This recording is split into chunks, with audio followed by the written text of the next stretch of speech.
Nice, very evil. Yeah, that's tag shit.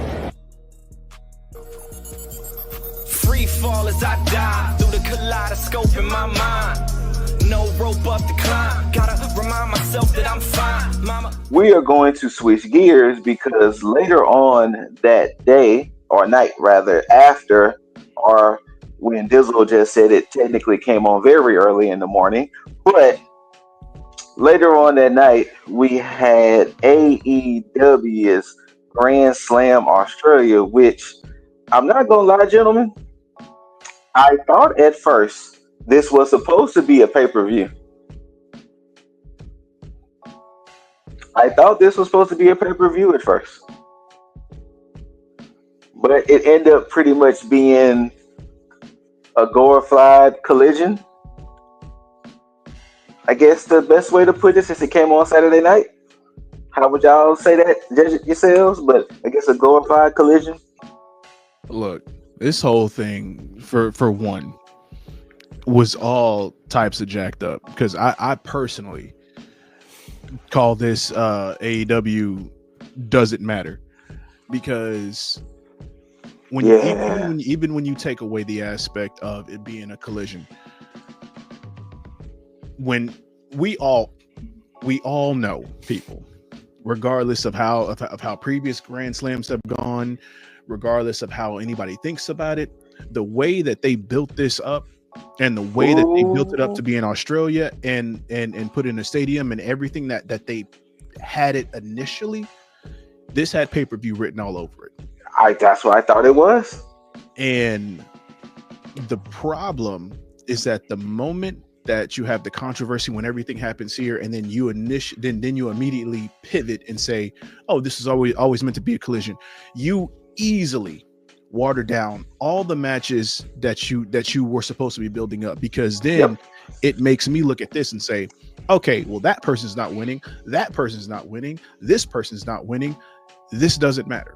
Because the only thing that we knew going into this is that Toni Storm was going to win the women's championship back. Yep. That was guaranteed. That was guaranteed. Yeah, hold on, not to cut y'all off, but I don't know if y'all saw Obafemi's joke that he posted on Instagram. Oba posted a steal of him at Vengeance Day, a steal of Trick Williams at Vengeance Day, and a steal of Javon Evans at Vengeance Day. And he said, well, at least one of us won this month. Man. And the only reason why I say that, because funny enough, the same thing that happened on this show, at least one Australian won. But yeah, I agree with you, Dizzle. It did diminish it when we started having all of these. Is it a pay-per-view? Is it not? And then when Tony Khan basically said, it's pretty much a glorified collision, it was like, oh yeah, well, because originally, when they first announced it, when they were going to be in this big stadium, they're like, oh yeah, this is supposed to be a pay-per-view. But when tickets weren't selling all that much, like okay, and then they weren't really promoting it because they were promoting Revolution more than they were promoting this. Like, are they even having this show still? And I was even like looking online, like, oh, they're still having the show, but they're not. They only promote like one match. I told Nikon his booking right now is like all over the place. Yeah. But this was like he says, basically a glorified collision show. That's what this was. It was a glorified collision. I think it was a step better than what we've seen on like Saturday night's main event. Oh, true. It's definitely better than that because well, the only reason why we could say it's a step better than that because it was in Australia. If this was back in the States, this would have been collision. It would have just been a jam-packed collision. You're not wrong about that. You're not wrong. Yeah. You're not wrong. Yeah. I'm upset primarily for one match in particular, but when we get to it, I'll settle it in. But yeah. Go ahead. I would say, let's get into it. The card opens up with the tag team grudge match between Will Ospreay and Kenny Omega versus Konosuke Takeshita and Kyle Fletcher of the Don Callis Family. And when I tell you, the one fucking time I decide to trust Uncle Callis and family, the Booker Man of Tony Khan lets me down, because there is no reason Fletcher and Takeshita should have lost. No reason they should have lost. They should have won this match. And not because of the whole championship aspect. It's because what preceded the match would have made sense if Fletcher and Takeshita would have won. Yeah, because it should have been a whole bunch of shenanigans going on in the match. Yeah, it should have been a whole bunch of shenanigans. And I know we're skipping ahead, but pretty much after the match, Omega challenged Takeshita for the championship at Revolution, and then Ospreay challenged Fletcher to a cage match. And it's like, that sounds like they should have lost because of shenanigans. And this was their way to be like, all right, you know what? We're going to just end these feuds once and for all. But yeah, I digress. Shout out to Taz. Yeah, no, you're right. I mean, I have nothing really to. I mean, this match was exactly how it went. How I thought it was going to go. Everything that happened in this match, I was like, yeah. So I'm not too enthused by it. I never really was. And even the outcome. Like everything about this, to me personally, I'm not speaking for anybody else. This was just complete throwaway for me. Like this whole feud, like I get it, but it just seems like it's just something to do for now. Yeah, and that goes to the co-main event. That is the reason why I have an issue. I got some ranting to do with that. Yeah. Okay. I'll definitely give y'all a chance to get y'all bars off. But yeah, once again, now I will say this: the way Omega and Ospreay won, it was like, damn. Oh yeah. I will give them that. The hidden blade into the one-winged angel was like, damn. Nice. But I gotta say, this was a typical, spot fest here for what AEW does. Ospreay and Omega, they were flying around. Takeshita and Kyle Fletcher, they were doing their stuff. They were being very hard hitting. I mean, this was this was nothing that I mean, this was what I expected to happen here. I just wish the outcome was a little different, with the Hills picking up the victory here. But hey, it is what it is. But yeah, like I said, Ospreay and Omega gets the dub, and then we move on to our next match for the TBS Championship.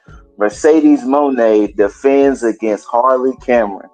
And gentlemen, I have a confession to make. Harley Cameron has officially grown on me. She has officially made me a fan, because I thought she was just annoying, just around. But these past few weeks, I was like, you know what? I dig it. You know what? I'm not mad. You have Saraya to thank for that, because she's the one that vouched for and took her under her wing. But I think, her character work is fantastic. Now, as far as the in-ring stuff, I think they can do more, because I think AEW does need more characters, especially in their women's division, and I think that she'll do wonders for them. However, I don't see Harley Cameron as a women's world champion as far as material goes, because I don't think her in-ring is there like that. But I think you can easily slot her as and I know that we've talked about Santino obviously, but I think she can easily slot into that Santino box for AEW in the women's division, to where she can go around the mid card and actually entertain the fans, because at some point you're going to need more of that versus just everybody being so good in the ring, because AEW needs some must-see TV bits within their company, and Harley Cameron can fit that slot. Now, Hey, should be the hold one to beat. hold on. What? You just said something, and I'm taking a shot. When we say must see TV bits, we don't mean you, Christopher Jericho. But go ahead. I'm sorry, Dizzle. Go ahead. Do I think she should be the one to beat Mercedes for the TBS championship? Absolutely not. I think I can agree with that. Only because she's on a particular run that's meant to help elevate somebody of, if not on the same caliber, somebody close enough to it that can help elevate that division. But Harley Cameron can beat the person that does beat Mercedes at some point. So, I think that's where we are with that. But it was a solid, entertaining match. It again went the way that I thought it was going to go. But all in all, this was really just meant to showcase Harley Cameron in front of her hometown and to help us, especially you, Scoot, now get the picture as to what she's capable of on screen. So. Yeah, I agree with and that. Then, I love how Mercedes was fighting that little doll in the match. Hey, that was awesome. Hey, Mini Monet, puppet Monet, Mini Monet, Mini Monet. That was spot of the night for me. I loved it. That was amazing. And then of course, John Moxley stuff. And then of course, post match stuff. Momo Watanabe was in the audience. Mercedes getting her face. So I'm pretty sure we're going to get those two pretty soon. Yeah. And then next up, I'm gonna let y'all take this because I feel like I ranted enough about this whole situation. So I'm pretty sure the fans are tired of hearing me.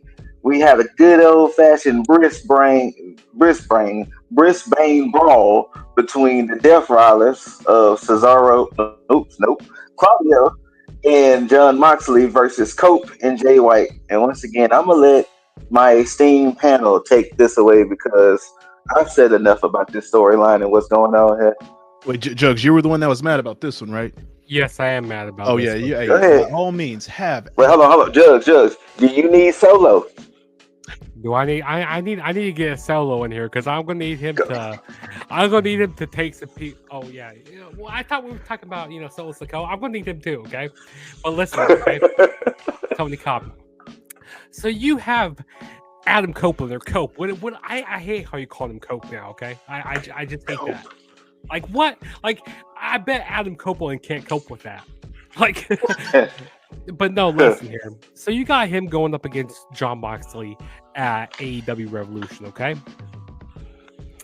And then you have them lose. No, you have him pass out here. I mean, I guess they could say, oh, they're trying to protect Adam Copeland here.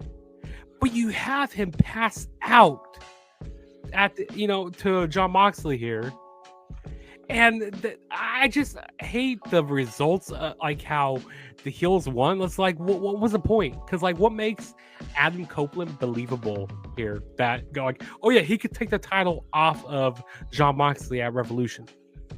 It just takes the credibility down here for me.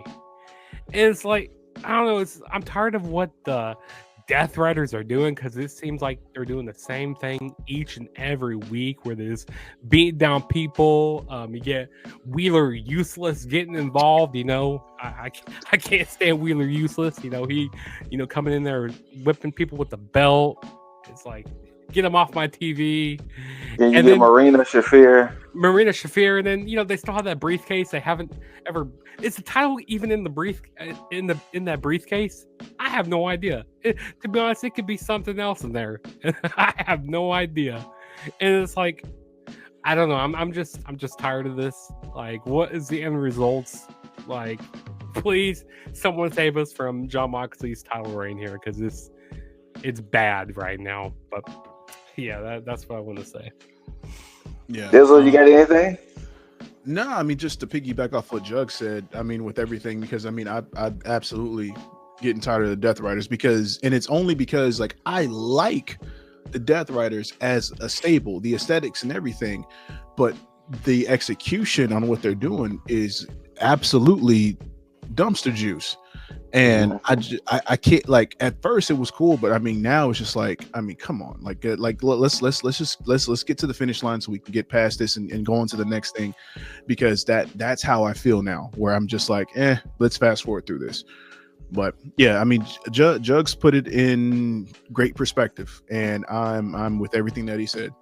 So 100%. 100%.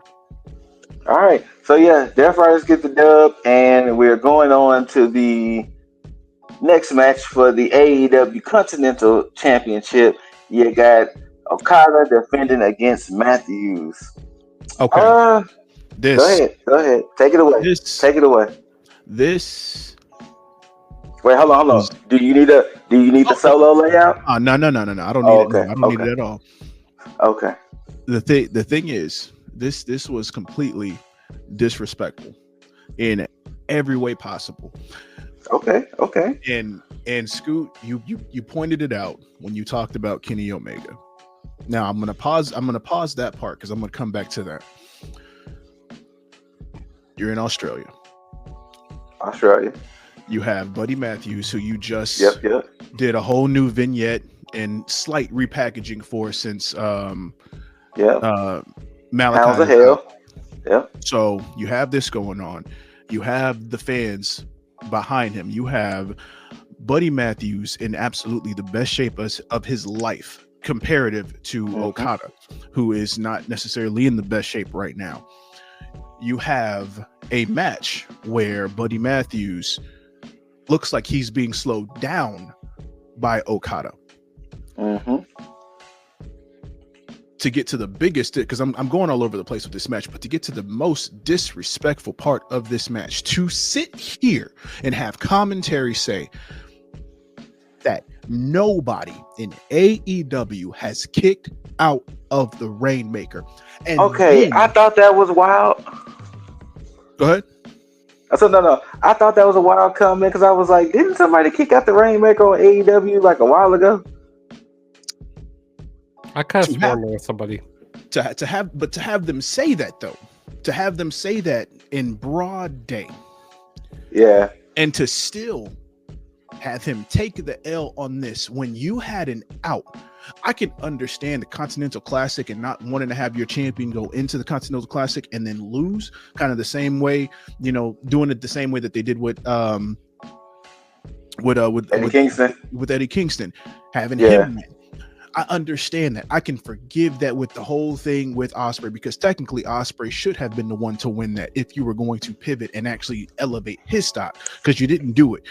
But if you were going to do it with anybody at this point, you could have easily made a new star. And this goes back to what Jugs was talking about, where I said, hold on, we're going to put a pin in that. And that's the thing that Tony Khan only wants to play with his set of toys that he has. And he wants to elevate these certain people. When you have an opportunity to make new stars, this was the perfect opportunity to put that title on somebody and actually breathe life into it. Because here's the thing, going back to the Kenny Omega thing, Kenny Omega is not even thinking about the Continental Championship, because he's challenging Takeshita for it when you already had a story. So if you're not going to go with that story, who technically would be the person to take that title off of Okada, then why not go with Buddy Matthews? It makes absolutely no sense, because you had everything aligned perfectly to put that title on him and for it to make sense. Because even if you weren't going to allow anything to happen with it, like if things wouldn't have made sense if you did it in America and you probably wouldn't get the reception that you wanted, that would have been fine. But you were in Australia, where you could easily get the image and the aesthetics that you want for this to make absolute sense. And at the same time, it would have been the best surprise, especially if everybody already knew Toni Storm was going to win. This would have been the best way to elevate this show. Disrespectful. Hey, pull that thing I pulled up on the screen share. Pull it up for a minute, because I got it pulled up. Yeah, see, that's what Tony Khan likes to do. He likes to play with his certain toys, okay? And he likes to be selfish with them. Selfish with them, and that's what Tony Khan is right there. It's like Toy Story here. That's what Tony Khan does. And you know what I think was wrong with it too, because once again, I think that whole thing of when them basically turned this into a glorified collision, because everything you said, Dizzle, made sense. You basically had them being repackaged as the Hounds of Hell. Then you had Matthews immediately stepping up and being like, "Hey, yo, Okada, I want that belt." And especially since Okada was all like, "Nah, you ain't worthy. You ain't on my level. Like, what makes you think you on Okada's level? Like, do you know who the fuck I am?" And Matthews was like, "I don't give a fuck who you are. You know, like, I still want that belt off you." So we finally get the match, and you have it in Australia, and then, like you said, they're building these storylines weird, because I do not want Okada versus Omega title for title, To be honest, this concept or something weird like that. This Continental Championship is really pointless, and you know it's only matters around when they do the whole Continental Classic and stuff. But other than that, this title is pointless right now, in my The opinion. Continental Classic can go away, and they could do that tournament for the International Championship if that's the case. Yeah, for real. Also, Buddy Matthews, apparently he got hurt in the match. He when he tried to do something outside the ring, he apparently he hurt his leg or something, so he was hobbling around on his leg. Also, when he did the Prism Lock, apparently Yes. Rhea Ripley was there. She was there watching Buddy, and yeah, I feel bad for Buddy Matthews here, because watch, he's just going to get put on dark matches and stuff like. I just feel bad for Buddy Matthews here, because this was a great opportunity for them to put the title on him. But and to at least show everybody, contrary to what everybody believes, that Tony Khan is actually behind his other stars, versus just the same rotation that he likes to, again, like Jug says, the toys that he likes to continuously play with. Yeah, he ain't beating them allegations. Yeah, Buddy Matthews needs to go. Brody King needs to go. I think they need to go ahead and join Malachi and go to WWE. Because I'm speculative. I believe that's where Malachi is just going back. He's going back with his wife, obviously. That's what I. So and at the same time, Buddy Matthews was out there pulling off. He pulled off the curb stomp. He pulled off the GTS. He out there paying homage to all WWE guys. I mean, it's like, why not? Why not go to WWE? Yeah. Go back. Yeah. Go back. Just come back. Just go ahead and come back home, big dog. Yeah. We do miss you. Mm-hmm. But yeah, and our main event for the evening, which even has specialty artwork, which that just lets you know how much they build this show around this match. But for the AEW Women's World Championship, you have the champ Mariah May defending against timeless Toni Storm. As you can see, for the specialty artwork, they even crafted. Hold on, let me remove the graphics so y'all can even see that how much they built this match up to where we even got the only match they got to get specialty artwork for it. And once again, gentlemen, I'm gonna let y'all take it away, because this was pretty much the no duh. Yeah, no duh, and it's the same reason why I just again did not care. Now I will say this, as far as the build up and the stuff that they did, I think they did something unique with the whole Toni Storm coming back with the pseudo identity crisis. I thought that was nice. The fact that she came back as a rookie and all this other stuff, that was good storytelling. The fact that she did in return to the timeless Toni Storm gimmick, which of course is her most popular gimmick at this point. I'm fine with that. I think it's cool. The only issue that I have is you had a good outing with the timeless Toni Storm thing. I think that was nice. However, now that she's won with the same gimmick, how do you continue this, and then how do you end it again? Because I mean, is she going to be timeless Toni Storm for the rest of her career? Is this going to then now get stale because she's gotten the dub? Like what happens now? I think that's the question. I mean, look, you thought as far as Toni Storm, who the fuck is the next challenger? Yeah, I have no idea, to be honest. I mean, are they going to go do a rematch at Revolution and have it be Mariah May and Toni Storm again? Just to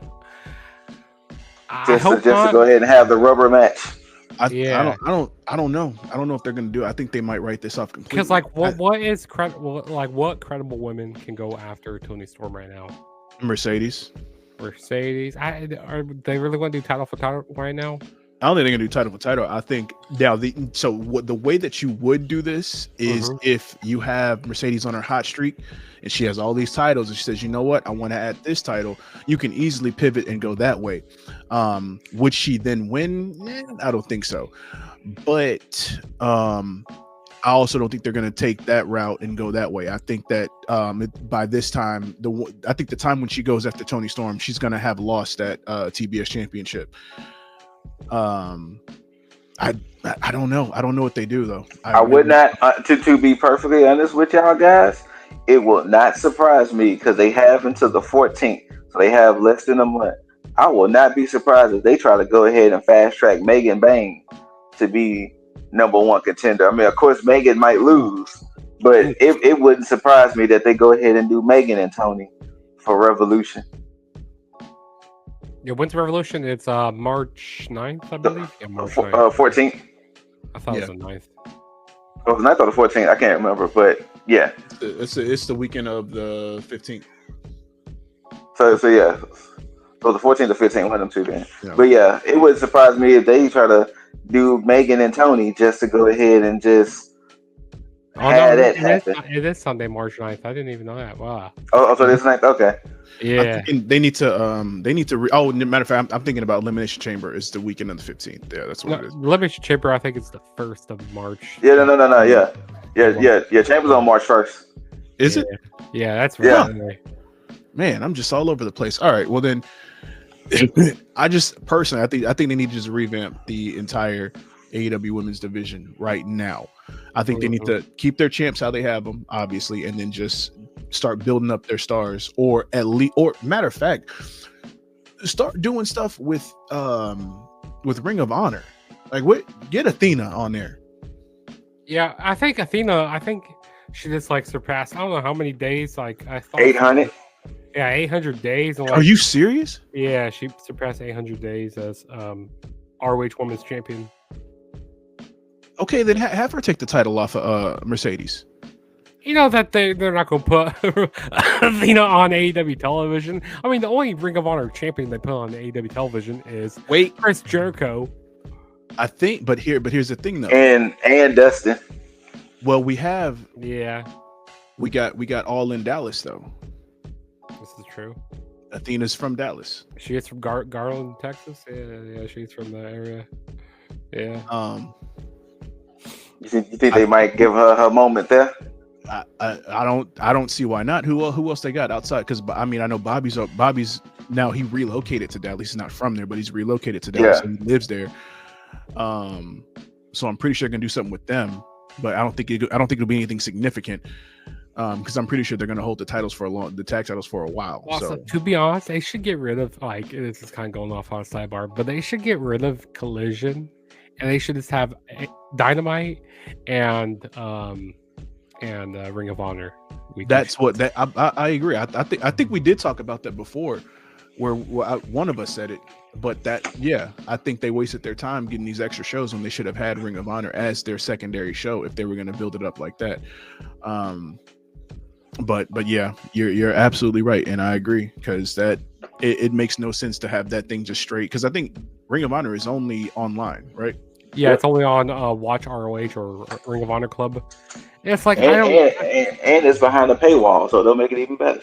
Which that needs to be on Max, to be perfectly honest. Yeah, have that, hey, sign up for Max and you can watch, every episode of Ring of Honor on there. You're gonna watch all their pay-per-views on there, why not do it like that? I mean, I think eventually they will. And also, who knows how Revolution's gonna work? Is it gonna be on Max? Is it not? Like, I have no idea. But hey, that's for another topic for another video.